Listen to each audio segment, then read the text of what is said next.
Buhay probinsya. Dito sa probinsya, kapag wala kang sasakyan, hindi ka kaagad-agad makakalabas para mamili ng mga groceries mo. Kailangan may sarili kang sasakyan.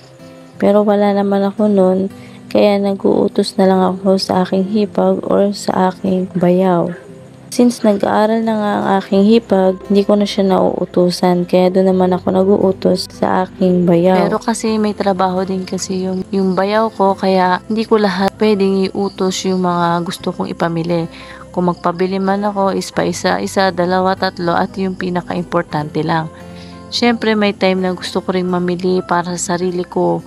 Yung pipili ako ng mga gusto kong bilhin, yung makakatipid ako, yung kung saan naabot yung pera ko. So, yun yung gusto kong mangyari. Kaya naman, nung huli, naisip ko nga na may bike pala si nanay at itry kong makalabas. At ayun nga po, ito yung araw na first time kong pumunta o mag-try na magpunta dun sa bayan. Medyo malayo-layo din siya guys at mainit. Sobrang init po that time kaya naman nag-jacket ako.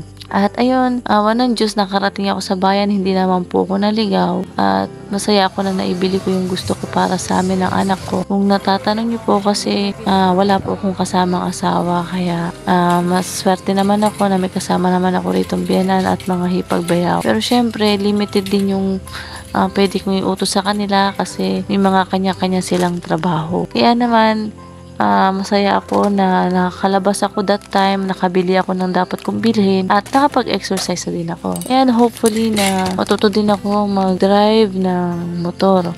Hindi ko alam kung kailan pero syempre magtsatsaga na lang muna ako sa paggamit ng bike habang may bike dito si nanay. Sana lang hindi ko masira yung bike niya.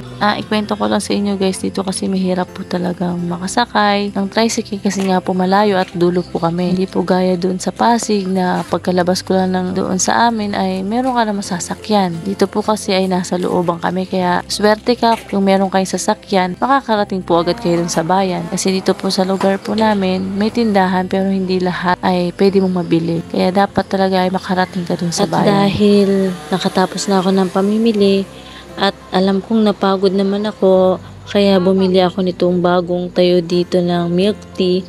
Gayun din ay binilan ko na rin yung biyanan ko para matikman din niya yung bagong tayo dito ng milk tea.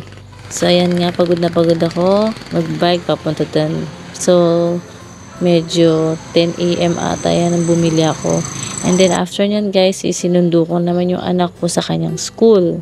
So ayun lang guys, share ko lang po sa inyo itong aking buhay dito sa probinsya. Sana po ay nakaka-relate din po kayo at na-inspired po kayo dito sa aking vlog na to. So hanggang dito na lang po. Salamat po. Okay naman mamantasa.